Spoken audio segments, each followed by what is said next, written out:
وَلَقَدْ يَسَّرْنَا الْقُرْآنَ لِلذِّكْرِ فَهَلْ مِن مُّدَّكِرٍ۔ الحمد للہ رب العالمین والصلاة والسلام علی سید الانبیاء والمرسلین، اما بعد فاعوذ باللہ من الشیطان الرجیم، بسم اللہ الرحمن الرحیم۔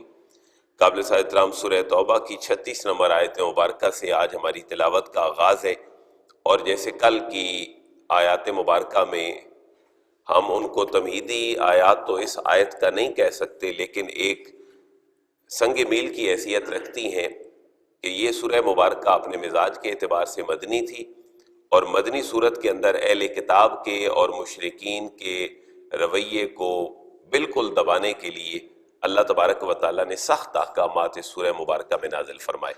یہی وجہ تھی کہ اس سورہ مبارکہ کے آغاز میں بسم اللہ نہیں ہے، باقی تمام صورتوں کے آغاز میں بسم اللہ الرحمن الرحیم لکھا گیا ہے۔ مشرکین اور کفار پہ انتہائی سختی، کیونکہ یہ اسلام پہ وہ وقت تھا جو محنت کر کے مکی 13 سالہ دور اور تقریباً کوئی 8واں 9واں 10واں سال جس کے اندر یہ سورہ مبارکہ نازل ہوئی، تو یہ 23 سالہ جو پالیسی تھی اللہ کی اور اس کے رسول کی، وہ اپنے بڑے پیک پہ جا رہی تھی۔ ایک اور بری عادت ان کی یہ تھی کہ خانہ کعبہ کا طواف کرتے، لیکن ہم پڑھ آئے کہ طریقہ کیا تھا؟ تالیاں بجاتے، ننگے ہو کر طواف کرتے، شریعت کو اپنے مزاج میں ڈالتے۔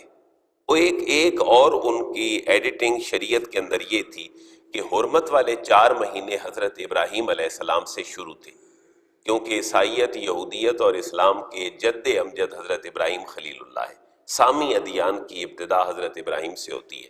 حضرت ابراہیم علیہ السلام کے دور سے ہی 4 مہینوں میں اہل عرب جنگ نہیں کرتے تھے، اور وہ 4 مہینے تھے ذوالقعدہ، ذوالحجہ، محرم، اور 1 مہینہ الگ سے تھا رجب۔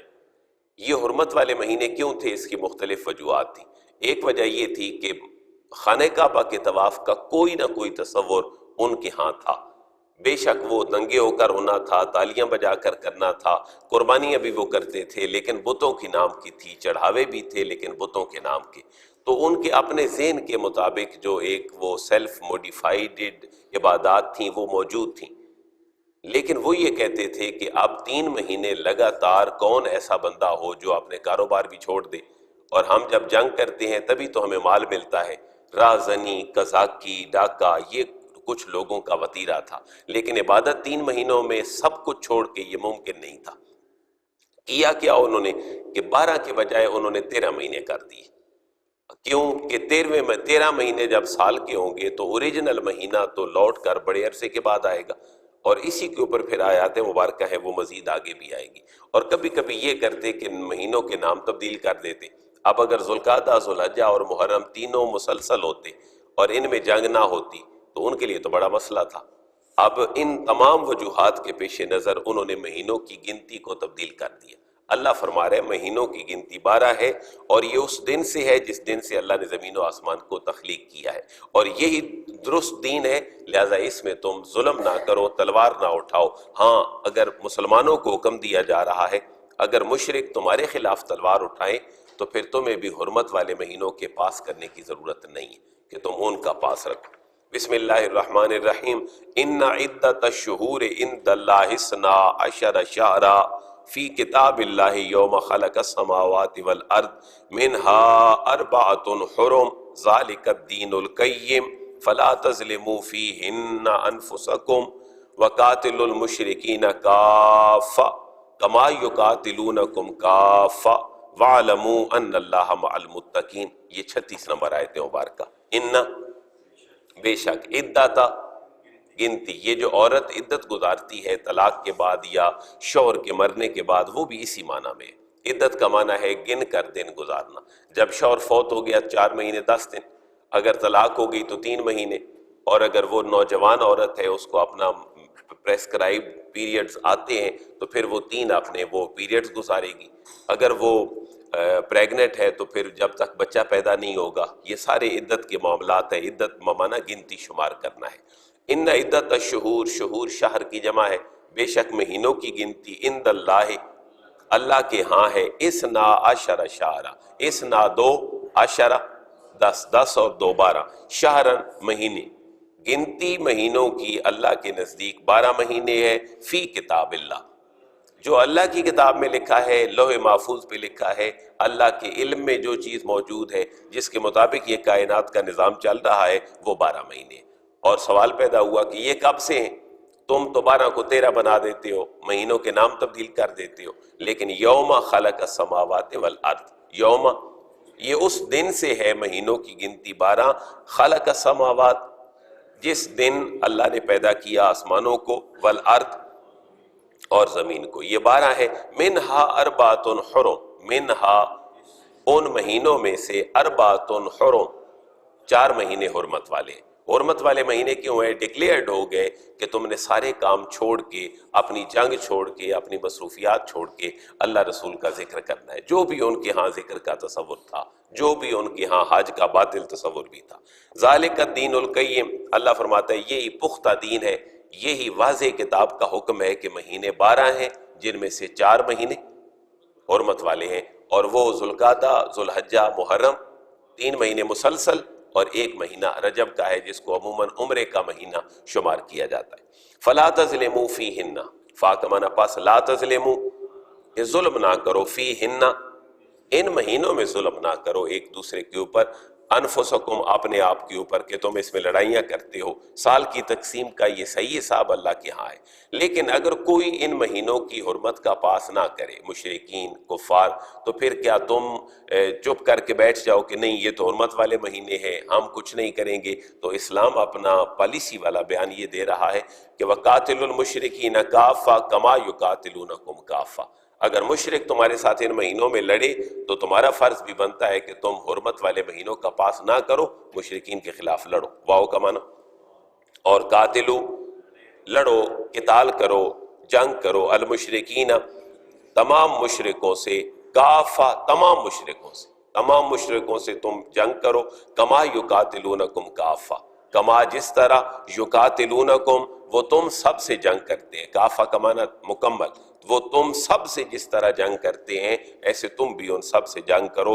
وَاعْلَمُوا أَنَّ اللَّهَ مَعَ الْمُتَّقِينَ، وَاعْلَمُوا اور جان لو، أَنَّ اللَّهَ اللہ تبارک و تعالی مع المتقین، متقین کے ساتھ ہے، پرہیزگاروں کے ساتھ ہے۔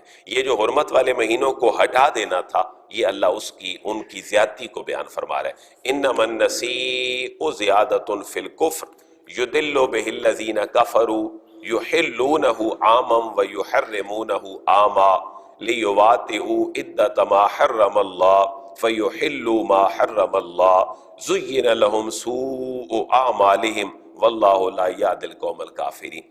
انما بے شک، النسیء زیادتی کرنا، ہٹا دینا، تقدیم و تاخیر کر دینا، یہ عربی میں نسی کے معنوں میں ہوتا ہے۔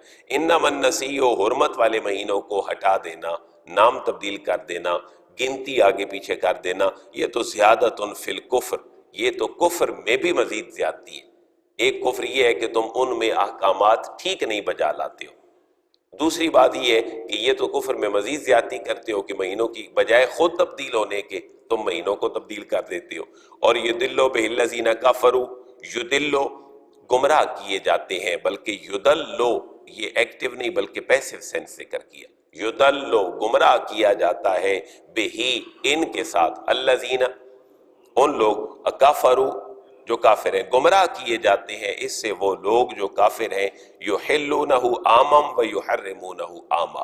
ایک ان کا سینس یہ بھی تھا کہ چلیں ہم 12 سے 13 مہینے نہیں کرتے، لیکن 1 سال ہم ان حرمت والی مہینوں کی حرمت کا پاس کر لیتے ہیں، 1 سال جب اگلا آئے گا تو پھر پاس نہیں کریں گے، تو مہینے وہی رہیں گے لیکن ہم ان کے احکامات کو نہیں مانیں گے، 1 سال مان لیں گے، 1 سال نہیں مانیں گے۔ تو اللہ فرما رہا ہے گمراہ کیے جاتے ہیں اس سے وہ لوگ جو کافر ہیں، حلال کر دیتے ہیں ایک ماہ کو 1 سال، وَيُحَرِّمُونَهُ عَامًا اور حرام کر دیتے ہیں اس کو 1 سال، لِيُوَاطِئُوا عِدَّةَ مَا حَرَّمَ اللَّهُ، لِيُوَاطِئُوا تاکہ تکمیل کر سکیں، پوری کر سکیں، عِدَّةَ گنتی، مَا حَرَّمَ اللَّهُ جو اللہ تبارک و تعالیٰ نے انہیں حرمت دی ہے مہینوں کی گنتی کے اعتبار سے، اس کو وہ پورا کر سکیں۔ فَيُحِلُّوا مَا حَرَّمَ اللَّهُ اور فَيُحِلُّوا وہ اس کو حلال کر سکیں، مَا حَرَّمَ اللَّهُ جس کو اللہ نے حرام قرار دے دیا، کیونکہ مال غنیمت بھی انہیں ملتا تھا، ان مہینوں میں اگر وہ لڑائی نہیں کرتے تھے تو پھر مال غنیمت بھی نہیں ملتا تھا. اب انہوں نے مہینوں کی نام تبدیل کیے، ان کے اندر تقدیم و تاخیر کر دی، تو حلال کو حرام اور حرام کو حلال بنا دیا. لیکن یہاں بھی ایک بڑی نفسیاتی بات ہے اگلی آیت میں جو میرے اور آپ کی بڑی رہنمائی والی ہے، کہ کبھی کبھی انسان کا برا عمل انسان کے لیے بڑا آرائش کے ساتھ، بڑی تزیین کے ساتھ اور بڑی خوش اسلوبی کے ساتھ سامنے رکھ دیا جاتا ہے. بندہ اس کام کو ٹھیک سمجھ رہا ہوتا ہے لیکن وہ کام عند اللہ ٹھیک نہیں ہوتا. یہ شیطان کی طرف سے ملمہ سازی ہوتی ہے جو انسان کے سامنے ہوتی ہے. جیسے آج سمجھے تہذیب مغرب ہے یا عالم کفر کا نظام ہے، ہماری چھوٹی چھوٹی رسومات ہیں، ہمارے کوئی اٹھنے بیٹھنے کے اسٹائل ہیں، کو اٹھنا بیٹھنا، کھانا پینا، کوئی لباس، ان میں بڑی چارمنگ ہوتی ہے، بلکہ پوری تہذیب مغرب بھی بڑی چارم فل ہے. تو اللہ فرما رہے کبھی کبھی ایسا ہوتا ہے لیکن یہ شیطان کی طرف سے ہوتا ہے، ملمہ سازی کرنا. زینا، زینت دے دی گئی، مزین کر دیا گیا، لہم، ان کے لیے، سوء اعمالہم، ان کے برے عمل. اللہ فرما رہا ہے یہ جو ایڈیٹنگ ہے دین کے اندر، یہ ان کا برا عمل تھا، اور اس برے عمل کو ان کے لیے بڑا مزین کر کے، بڑا آراستہ کر کے، بڑی سج دھج کے ساتھ ان کے سامنے رکھا گیا. لیکن واللہ لا یہدی القوم الکافرین، یہ صلاحیتیں جب استعمال نہیں کرتے تو پھر ان کی صلاحیتوں کو زنگ لگ جاتا ہے، پھر کافر ہدایت نہیں پا سکتا. کیونکہ کافر اور مسلمان کا سافٹ ویئر تو ایک ہے، لیکن مسلمان نے استعمال کر لیا، کافر نے استعمال نہیں کیا تو صلاحیت ختم ہو گئی. تو اللہ فرما رہے واللہ لا یہدی، اللہ تبارک و تعالی ہدایت نہیں دیتا القوم الکافرین، کافر قوم کو. یہ جو اگلا رکوع ہمارا 12واں شروع ہونے لگا ہے 38 نمبر آیت مبارکہ سے، یہاں مسلمانوں کے ایک اور رویے کو اللہ بیان فرما رہا ہے. وہ رویہ تھوڑا سا سستی پہ بھی مشتمل ہو سکتا ہے، اور وہ رویہ مسلمانوں کو مزید ایمانی تقویت کا باعث بھی ہو سکتا ہے. ہوا یہ کہ 8 ہجری میں فتح مکہ ہوا، بلکہ تھوڑا سا میں آپ کو اور پیچھے لے جاتا ہوں تاکہ آپ کے ذہن میں ایک پوری تاریخ اسلام بیٹھ جائے. مکہ سے مدینہ حضور نے ہجرت فرمائی تو مدینے میں 4 پوائنٹس پہ حضور نے بڑا کام کیا 10 سالوں میں. ایک اس میں پوائنٹ یہ تھا کہ آپ نے لوگوں کو قریب لانے کے لیے معاہدے کیے. مسلمانوں کے ساتھ بھی معاہدے تھے، مسلمانوں کے غیر مسلموں کے ساتھ بھی معاہدے تھے. 2 بڑے بڑے معاہدے ہم بار بار پڑھائے، کو ذہن میں ہو آپ دوستوں، مواخات مدینہ اور میثاق مدینہ، اس کے بعد صلح حدیبیہ، یہ سارے معاہدات تھے. ایک دوسرا حضور کا جو حکمت عملی تھی وہ یہ تھی کہ آپ نے غزوات بھی کی، اور ان غزوات کی تعداد بھی ہمیں 19 اور 27 کے قریب ملتی ہے. ان میں غزوہ بدر تھا، غزوہ احد تھا، غزوہ خندق تھا، پھر فتح مکہ تھا، فتح خیبر تھا، غزوہ حنین تھا، غزوہ طائف تھا، تبوک تھا. یہ سارا پے در پے حضور کے مدنی زندگی کے غزوات ہیں. سارے غزوات مدنی زندگی کے اندر ہیں. اس کے علاوہ ہمیں مکی زندگی میں کوئی غزوہ نظر نہیں آتا. 2 چیزیں ہو گئیں، ایک معاہدات اور دوسرے غزوات. ایک تیسرا پہلو جس پہ حضور کام کر رہے تھے وہ یہ تھا، آپ نے اپنی خارجہ پالیسی ترتیب دی. مختلف عمراء کو، مختلف حکمرانوں کو آپ نے خطوط لکھے. ہم یہ 5ویں 6ٹی کی کتابوں میں پڑھا ہے کہ کیسر روم کو حضور نے خط لکھا، کسرا ایران کو خط لکھا، مکوکس مصر کو لکھا، اور شاہ نجاشی حبشہ کے بادشاہ کو لکھا. تو یہ خطوط پہ کام سفارتی ایک تھا. کچھ تھا کہ حضور کے پاس وفود آتے تھے، وفود کی تعداد بھی سینکڑوں کے اندر تھی. تو مدنی زندگی کو سمجھنے کے لیے ان 4 پوائنٹس کو سمجھنا ضروری ہے، پھر مدنی زندگی ہمیں بہتر سمجھ آ سکتی ہے، مدنی اسٹریٹجی بہتر سمجھ آ سکتی ہے. نمبر 1 معاہدات، اور یہ سینکڑوں میں ہے. دوسرا غزوات جو 19 اور 27 ہیں سیرت نگاروں اور محدثین کے اختلاف سے. اور تیسرا جو خطوط حضور نے لکھے، اور یہ بھی سینکڑوں کے اندر ہے. ہمیں عموماً 6-7 کا پتہ ہوتا ہے جو ایک بڑے ظاہر تھے، آبویسلی تھے. اور چوتھا پوائنٹ تھا وفد جو حضور کی بارگاہ میں آئے، اور یہ بھی سینکڑوں کے اندر تھے.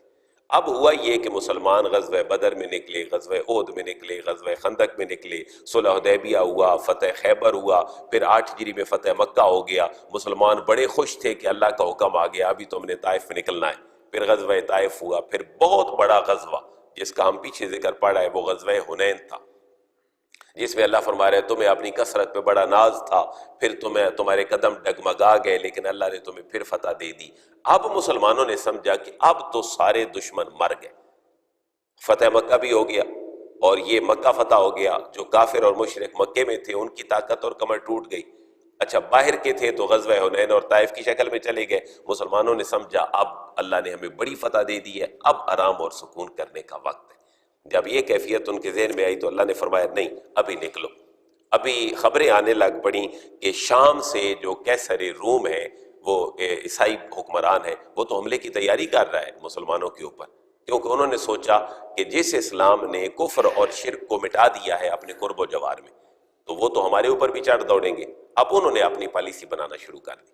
تو کیسے جو روم کا بادشاہ تھا اس نے سوچا کہ مسلمانوں پہ حملہ کریں۔ اب حضور کی پالیسی بھی یہاں پر تبدیل ہوئی۔ حضور نے بدر کی طرح انتظار نہیں کیا کہ انہیں آنے دیں، حملہ کریں تو ہم دفاع کریں گے، غزوہ بدر، احد، خندق کی طرح۔ حضور نے اپنے صحابہ کو حکم دیا بھائی نکلو، اب ہم جائیں گے اور ان کے ساتھ لڑائی کریں گے۔ تو یہ جب حکم صحابہ کو ملا تو صحابہ کہتے ہیں، بلکہ میں ایک دو کی آراء آپ کے سامنے پڑھتا ہوں کہ صحابہ نے جب یہ دیکھا کہ ان کی کھجوریں اس موسم میں پک کر تیار ہو گئی ہیں اور اب کھجوریں اور پانی پینے اور کھانے کا وقت ہے، تو پھر اللہ نے جہاد کا حکم نازل فرما دیا بھائی نکلو طائف اور حنین کے بعد۔ تو صحابہ کہتے ہیں ہمارے لیے بظاہر یہ بڑا مشکل عمل تھا کہ ہمیں آپ کو سکون کرنے کا موقع ملا۔ ان کی اس کیفیت کو اللہ اس آیت میں بیان فرما رہا ہے، یا ایھا الذین آمنوا ما لکم اذا قیل لکم انفروا فی سبیل اللہ ثاقلتم الی الارض اردیتم بالحیات الدنیا من الآخرہ فما متاع الحیات الدنیا فی الآخرہ الا قلیل۔ یہ سارا آگے تذکرہ ہے، الا تنفروا یعذبکم عذابا علیما ویستبدل قوما غیرکم ولا تضروہ شیئا واللہ علی کل شیء قدیر۔ بڑی توجہ رکھیے گا، بلکہ کوشش کیجیے گا ترجمہ آپ کریں۔ اور ایک پھر لمبا تناظر اللہ بیان فرما رہا ہے۔ بھائی اللہ فرما رہا ہے جہاد کے لیے نکلو، کیوں نہیں نکلتے ہو جہاد کے لیے؟ پھر اللہ فرما رہے اگر نہیں بھی نکلو گے تو غزوہ بدر سے پہلے ہجرت میں نے تو فتح اپنے نبی کو دی تھی، اس وقت تو کوئی بھی نہیں تھا میرے نبی کے ساتھ، اس لیے بدر کی کہانی، ہجرت مدینہ میں جو رسول اللہ کا اور سیدنا صدیق اکبر کا ساتھ تھا، پھر غار کے واقعات تھے، یہ سارے معاملات اللہ نے گنوا دیے کہ تم اگر نہیں نکلو گے رومیوں کے خلاف تو میں نے تو اسلام کو پھر بھی پہلے ہی پنپنے کا موقع خود دیا ہے، تو میں اب بھی دے دوں گا، لیکن تمہاری صلاحیتوں کا امتحان ہے۔ یا ایھا الذین آمنوا، اے ایمان والو، ما لکم، یہ انٹیروگیٹو سینس ہے، ما لکم، بھئی کیا ہو گیا ہے تمہیں، اذا قیل لکم، اذا جب قیل کہا جاتا ہے، لکم تمہیں، انفروا نکلو، بھاگو، فی سبیل اللہ اللہ کے راستے میں، یعنی کس غزوے کا تذکرہ شروع ہو گیا؟ غزوہ تبوک، جس میں سیدنا صدیق اکبر نے اپنے گھر کا سارا سامان حضور کی بارگاہ میں قربان کیا تھا، اب یہ اس غزوے کا تذکرہ ہے۔ تو اس ثاقلتم الی الارض، تو بوجھل ہو کر زمین کی طرف جھکتے ہو، اس ثقیل سے نکلا ہے، اس ثاقلتم، تم بڑے بوجھل ہو جاتے ہو، الی الارض، زمین کی طرف، یعنی زمین کی طرف بیٹھ جانا، تھک کے، سانس بھر کے، یہ کیفیت اللہ بیان فرما رہے ہیں۔ کیوں نہیں نکلتے ہو اللہ کے راستے میں جہاد کے لیے؟ بوجھل ہو کر زمین کی طرف کیوں جھک جاتے ہو؟ یہ اگلی بات ہے جو میری اور آپ کے لیے بھی بڑی الارمنگ سچویشن ہے ان 2.5 سے 3 آیات میں۔ اردیتم، کیا ردیتم، تم راضی ہو اس بات پہ کہ بالحیات دنیا، تمہیں دنیا کی زندگی مل جائے، من الآخرت، کمپیریٹیولی آخرت کے مقابلے میں، یعنی جہاد کا فائدہ تمہیں دنیا میں بھی ہے آخرت میں بھی ہے، لیکن تم دنیا کی زندگی کو ترجیح دے رہے ہو، کیا تمہیں آخرت کی زندگی عزیز نہیں ہے؟ پھر اللہ اپنی سٹیٹمنٹ فرما رہے ہیں، فما متاع الحیات الدنیا فی الآخرہ الا قلیل۔ فا کا معنی پس، ما نہیں ہے، متاع الحیات الدنیا، متاع کا معنی مال، الحیات الدنیا، دنیا کی زندگی کا جو سر و سامان ہے، یہ فی الآخرت، یہ آخرت میں نہیں ہے، الا قلیل، مگر بہت تھوڑا، یہ بڑا تھوڑا اہمیت کا حامل ہے آخرت کے مقابلے میں۔ اگلی بات ہے کہ ہم مسلمان اگر اسلام کے لیے کچھ نہیں کرتے تو پھر اللہ کیا فرماتا ہے، یہ اگلی 2 آیتیں ذرا دیکھیں۔ الا تنفروا یعذبکم عذابا علیما، آپ سمجھیں کہ یہ برما، فلسطین اور کشمیر کی بات ہے۔ اللہ فرما رہے اگر تم نہیں نکلو گے تو پھر اللہ تمہیں عذاب دے گا، وہ عذاب بہت ساری شکلوں میں ہوگا۔ اور پھر دوسری بات، تم نہیں نکلو گے تو اللہ عذاب دے گا۔ نمبر 2، اگر نہیں نکلو گے تو اللہ تمہیں ختم کر کے ایک اور قوم کو لے آئے گا، پھر اللہ اس سے اپنا کام لے گا اور تم پھر اس قوم کا کچھ نہیں بگاڑ سکو گے۔ یہ بڑا تحکمانہ جملہ ہے۔ پہلا میں پھر ریپیٹ کر رہا ہوں، اگر تم نہیں نکلو گے تو نمبر 1 پنشمنٹ کیا ہوگی؟ اللہ تمہیں عذاب دے گا۔ وہ عذاب کیا ہوگا؟ تمہاری ساری صلاحیتیں دنیا کے لیے صرف ہوں گی، دنیا تمہارے لیے عارضی 2 نمبر بنا کر پیش کر دی جائے گی. اگر نہیں نکلو گے تو اللہ بدل دے گا تمہاری جگہ پہ کسی اور قوم کو، پھر اللہ اس سے اپنے دین کا کام لے گا. ذرا ترجمہ کریں پھر اس پہ 2-3 بٹوین دا لائن. الا تنفروا، ان لا تنفروا اصل میں تھا ان اگر، لا تنفروا تم نہیں نکلو گے، الا تنفروا اگر تم نہیں نکلو گے اللہ کے راستے میں جہاد کے لیے، تو یعذبکم عذابا علیما. یعذبکم تمہیں عذاب دے گا، اور کتنا سارا عذاب ہوگا؟ عذابا علیما، دردناک عذاب ہوگا.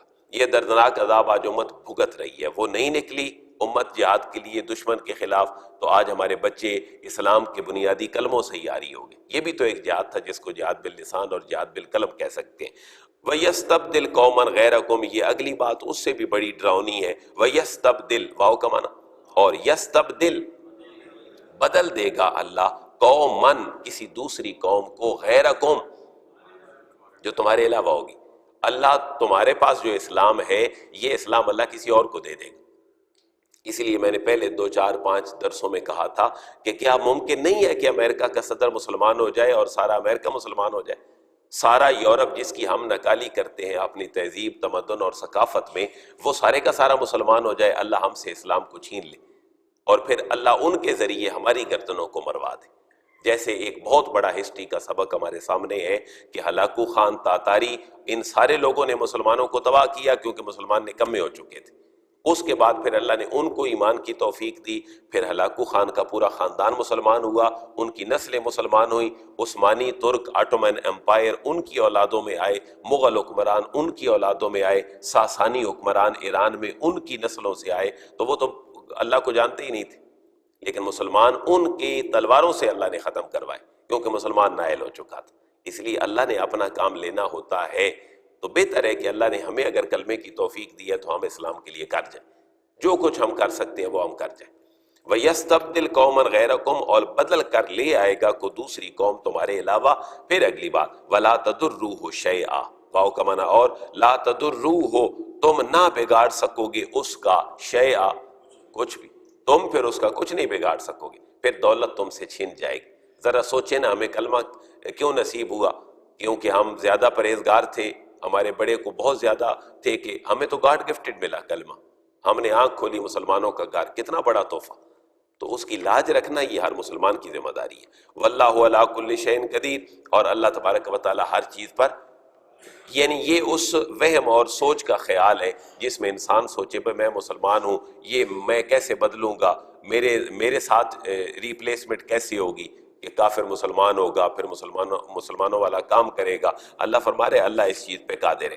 اب دوسری ریئلائزیشن ہے جو ہجرت مدینہ کی ہے جب حضور نے مکہ چھوڑا تھا، یہ بھی ان کو بتایا جا رہا ہے. الا تنصروه فقد نصرہ اللہ اذ اخرجہ الذین کفروا ثانی اثنین اذ ہما فی الغار اذ یقول لصاحبہ لا تحزن ان اللہ معنا فانزل اللہ سکینتہ علیہ وأیدہ بجنود لم تروها وجعل کلمۃ الذین کفروا السفلی وکلمۃ اللہ ہی العلیٰ واللہ عزیز حکیم. بس یہیں تک ہم پڑھیں گے. یہ وہ واقعہ ہے جو ہجرت مدینہ کا واقعہ ہے. جب حضور اور حضرت صدیق اکبر نکلے غار ثور میں، آپ نے قیام کیا، 3 دن 3 راتیں گزری. آپ نے وہ جو سواری کے جانور تھے جناب صدیق اکبر نے بڑے عرصے سے پال رکھے تھے، پھر ہجرت کا وقت آیا، غار میں تشریف لے گئے، غار کی صفائی کی، پھر آپ کو سانپ کے ڈسنے کا واقعہ، اور پھر جب حضور نکلے تو سراقہ بن مالک کو جو سرخ اونٹوں کے انعام کا لالچ تھا وہ حضور کو پکڑنے کے لیے آیا. تو ہم نے کیا پڑھا تھا چھوٹے ہوتے ہوئے کتابوں میں کہ اس کو گھوڑے کے ساتھ کیا ہوا، زمین میں دھس گیا. اس نے پھر اللہ توبہ کی تو پھر نکلا، پھر حضور کے پکڑنے کے لالچ میں کہ مجھے تو 100 اونٹ ملنے ہیں سرخ رنگ کے، جو سمجھیں کہ اس زمانے کی ایک بہت بڑی گاڑی کی حیثیت رکھتے ہیں، بہت بڑے مالی ایک انعام تھا.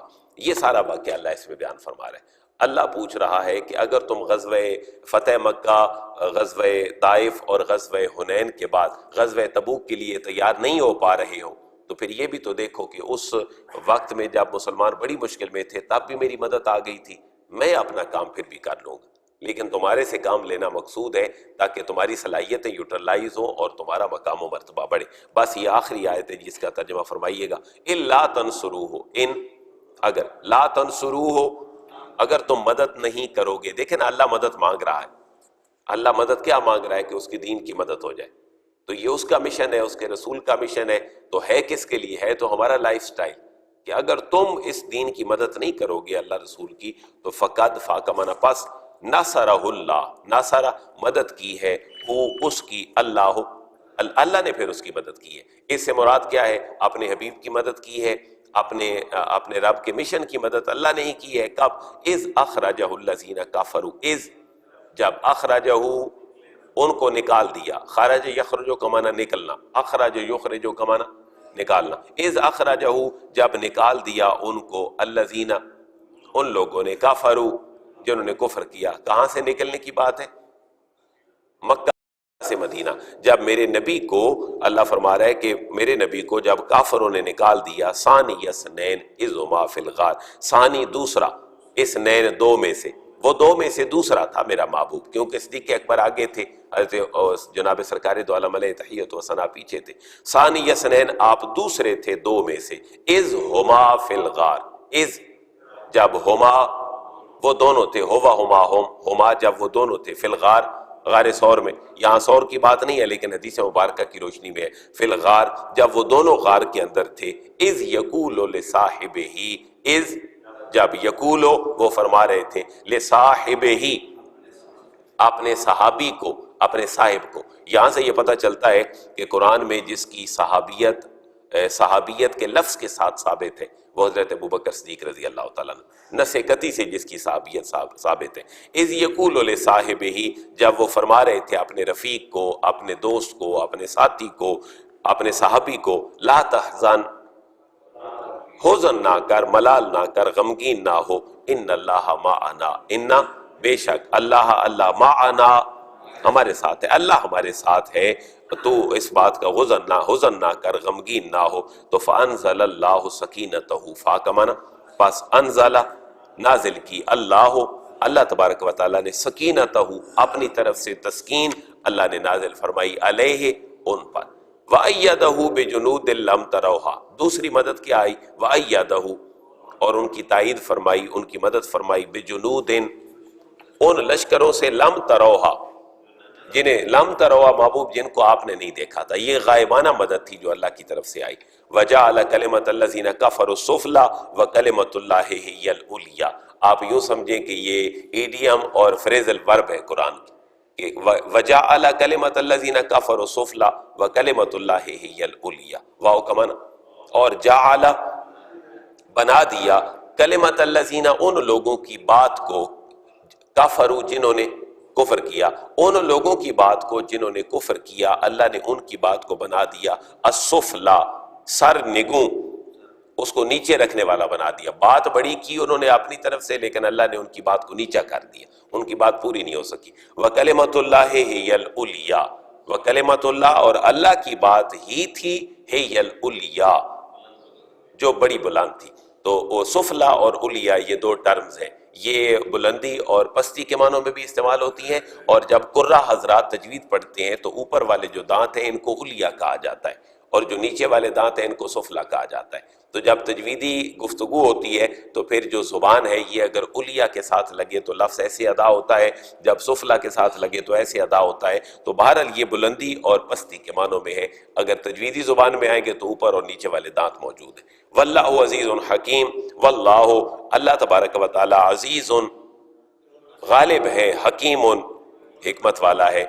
انفروا خفافا وثقالا وجاہدوا باموالکم وانفسکم فی سبیل اللہ ذالکم خیر لکم ان کنتم تعلمون. اب یہ حکم پھر مزید ریپیٹ ہو رہا ہے. انفروا نکلو ہر حال میں جہاد کے لیے، خفافا اگر تم ہلکے ہو تب بھی، پاس کچھ بھی نہیں ہے تب بھی، وثقالا اور بوجھل ہو کر نکلو، ہلکے ہو کر نکلو، وجاہدوا باموالکم اور جہاد کرو اپنے مالوں سے، وانفسکم اور اپنی جانوں سے، فی سبیل اللہ اللہ کے راستے میں. یہ اگلی بات ہے جو سمجھنے والی ہے کہ فلسطین اور برما اور کشمیر کے مظالم سے بچنا چاہتے ہو، ذالکم خیر لکم تمہارے لیے بہتر یہ ہے کہ پھر جہاد کرتے ہوئے نکلو اللہ کے راستے میں.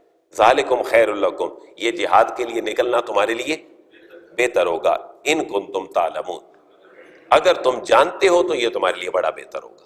اگر تمہیں سمجھ نہیں آ رہی تو پھر بھگتے رہو اس معاملے کو کہ تم مغلوب رہو گے، دشمن تمہارے اوپر اپنی تلواریں اٹھاتا رہے گا، تمہیں بم مارتا رہے گا۔ انشاءاللہ اگلی آیات میں یہی بات موجود ہے۔ اس سورت کا نام کیا ہے؟ توبہ۔ اب جب یہ غزوہ تبوک ہوا تو حضور کے ساتھ لوگ نکلے، لیکن 3 بندے نہیں نکل سکے۔